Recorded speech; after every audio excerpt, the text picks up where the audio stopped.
Mr. Grunberg, have you ever heard the expression, a fish rots from the head down? Yes, Senator.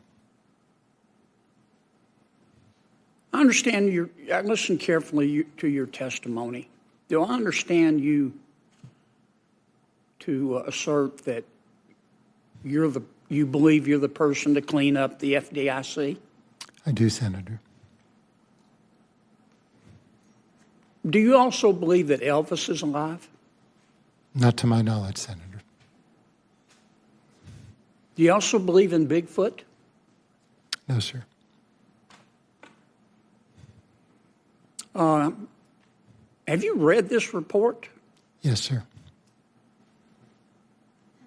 You've been the chairman of the FDIC 10 of the last 13 years, haven't you? Yes, I have. And you've been there for 20 years almost, haven't you? Nearly, yes, sir. And this sleaze has been going on for decades, has it not? I think the report makes that finding, Senator.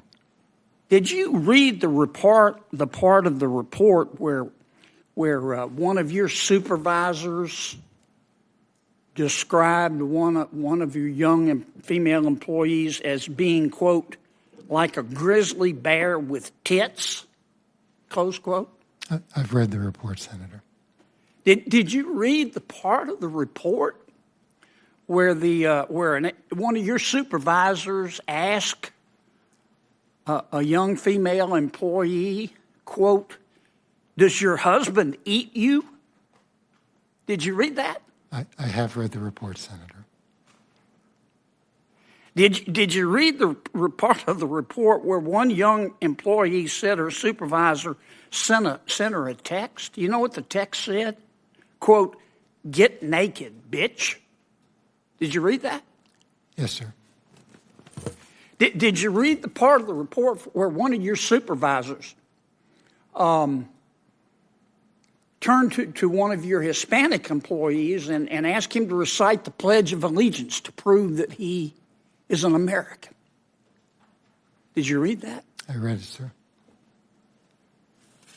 You're not going to be able to clean up the FDIC because you're going to be too busy defending yourself in court. I'm going to introduce a bill to extend the statute of limitations to allow every employee at the FDIC to file suit over this sexual abuse and this sexual discrimination and this racism. And you're going to be spending all your time in court. Now, the Cleary Gottlieb report doesn't think you're the person to clean up the FDIC, does it? I don't know that the report reaches that conclusion, but it certainly has critical comments in regard to me, Senator. Well, I mean, the FDIC report says that it says that even your senior leaders feel, quote, disrespected, disparaged, and treated unfairly by you. Did I quote that correctly?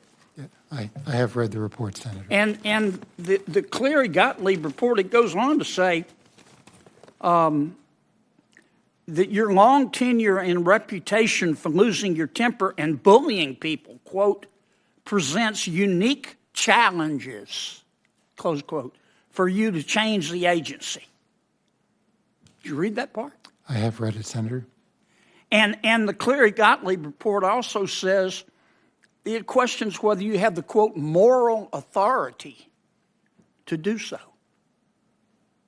Is that correct? I have read the report, Senator. Yes, sir. You fixing this agency, Mr. Grunberg,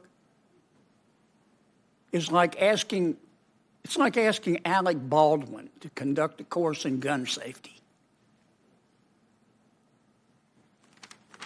You ought to be ashamed of yourself. And Mr. Sue, you ought to be ashamed of yourself for acting like a lickspittle here today, trying to defend this gentleman. Have you ever read a worse report, Mr. Grunberg, in all your years? It's a bad report, Senator. Yeah, it's bad.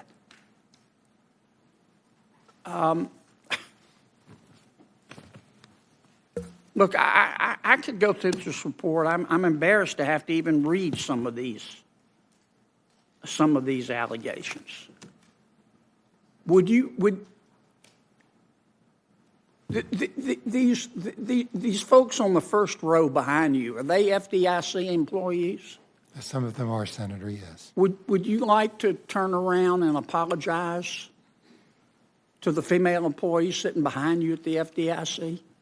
I have, Senator. Would you like to do that now? If you ask me to, I will. I think you should. I apologize. And now I think you ought to resign. I'm done, Mr. Chairman. Senator Smith from Minnesota is recognized. Thank you, Mr. Chair. It's ironic to me that my Republican colleague thinks that Chair Grunberg can't do his job because he will be in court when his candidate for president is currently facing multiple indictments and is actually in court. Chair Grunberg, you and I have had a conversation about the FDIC, and as I said to you when we last spoke, I believe that it can be your legacy to repair the damage that has been done to employees at the FDIC, and knowing the agency as you do, you have the potential to make the changes that need to be made in this agency for the good of everybody there and for this agency that I do believe that you care deeply about. And as you have heard, we will all hold you accountable to that.